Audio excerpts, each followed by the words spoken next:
so I'm just kind of giving you an update. There's been a lot going on. I went to Florida. I testified for the Florida Board of Medicine, and I actually did it twice. So I did it on October 28th, and I did it on November 4th. And, it was an interesting experience because it was very powerful for me to meet other detransitioners and to connect with them because I had only seen them online, and it was nice to be able to see them in person. And I thought it was, I that part was great for me. Like, I really liked meeting people who had that similar experience of that they thought they were trans or they thought they were non-binary. I think I'm the only non-binary one out of the entire group, but it was good to meet other people who have been through the same trauma as I had, because it can feel very lonesome just dealing with this by yourself. And so I'm glad I was able to do that. The other thing was that the trans rights activists did act up.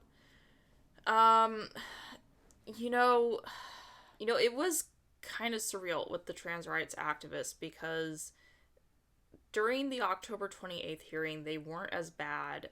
They didn't really act out as much. Like, it was still bad. Like, it was so bad that I believe it was the director had to say, please be quiet. And then I can't remember, there's a woman there who also said, okay, you need to be quiet.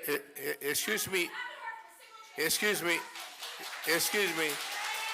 You got to stay quiet. I'm going to ask the crowd to please be controlled.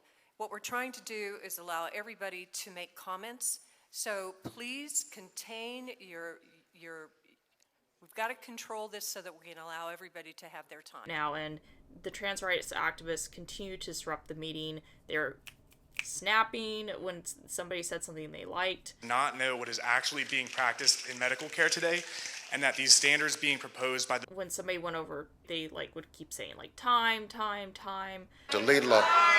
Time. They were just very rude and disruptive towards people that were speaking. In August in 2022, at a national conference here in Florida, we have distress after puberty.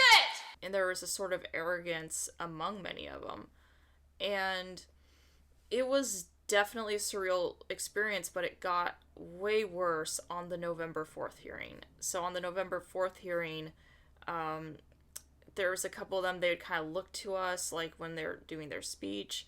I know one of them actually shouted at us.